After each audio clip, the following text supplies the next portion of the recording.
everyone, and welcome to the 10th episode of In the Depths of History. I'm Jessica. And I'm Arshan. Today we'll be covering an integral invention in history, the lunar calendar of ancient Sumer. Woo! First, can you tell us a bit about lunar calendars, Jessica?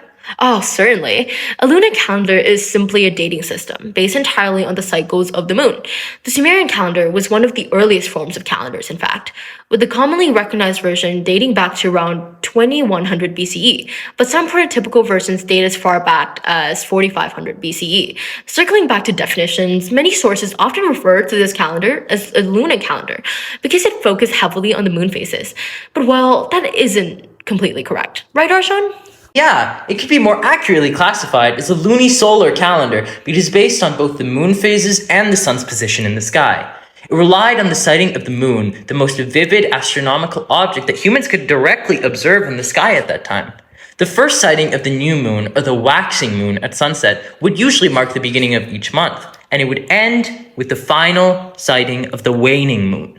At this point, they've also learned that the solar year was composed of approximately 360 days by adding up 12 lunar cycles, which becomes 354 days, and rounding it up. This is because Sumerians based their calculations on their system of math-based 60, or the sexagesimal system, as they used the 12 knuckles on each hand to count.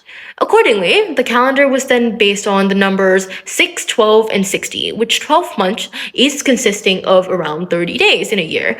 Doesn't this sound familiar?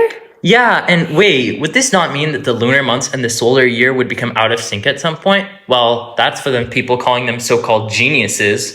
Oh, good point.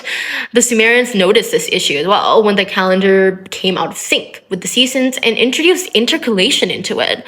This was done by incorporating an extra month after some years to synchronize the system with the solar year. This practice was later called itidirik in Babylon. Arshan, when considering great inventions today, there are always famous inventors associated with them, like how Newton invented calculus. Who invented this lunisolar calendar exactly? Yeah, well, first, I stand corrected. Maybe they were geniuses. And there was actually not a single inventor. It was more of a collective group effort. Evidence shows that different city-states, such as Ur and Nippur, utilized slightly different versions of the calendar. Educated individuals and priests were in charge of them, so it's likely that they were the ones responsible for the establishment of this system. Or maybe they just decided to take credit for it. Who knows? What about its uses and effect on society, Jessica? Well, the calendar's primary and initial purpose was for tracking the season for agricultural purposes. This is because during one season, crops would flourish, and during another, there would be rain. Then crops would die during the colder season, known as winter today. This allows them to document agricultural cycles accurately and efficiently plan for food production.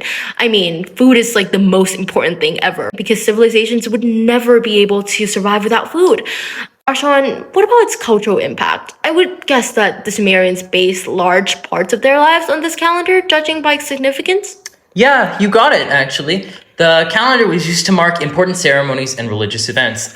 Who doesn't love a good religious sacrifice and offerings to the gods?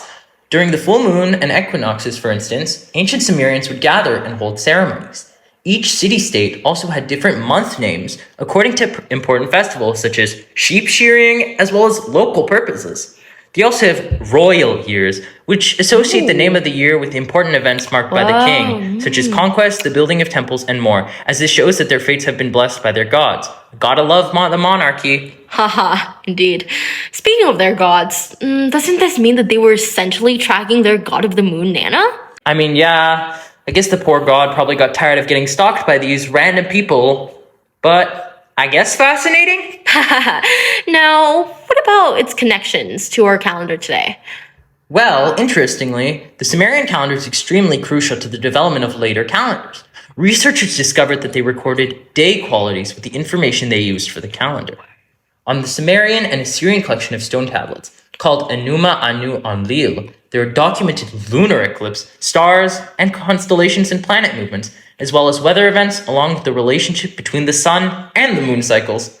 This knowledge paved the way for the creation of the infamous Babylonian calendar, which adopted the Sumerian calendar of Nippur and laid the foundation for the invention of star signs, houses, and the zodiac, becoming a fundamental basic for Western astrology. Now, no wonder I'm a Sagittarius. I can't believe we got that from there, but I wonder, to this day, how much did the lunar calendar affect our modern calendar? Well, I think I actually have the answers to that, Arshan. Interestingly, our modern calendar is influenced by various historical calendars, including the Lunisolar of Sumer. Well, to this day, our calendar still includes aspects of the math-based 60 system of the Sumerians and relies on their practice of an intercalation in the form of leap years, as we know it.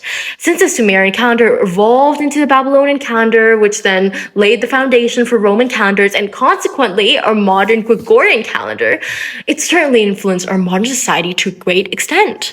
Yes, the lunisolar calendar was just a brilliant invention, 10 out of 10 to them, rivaling sliced bread and mango juice. Oh, I love those. Great combination. Speaking of mango juice, join us next time to hear our next podcast on whether pineapple and mango are good together, and most importantly, the history behind its usage. Thanks for watching.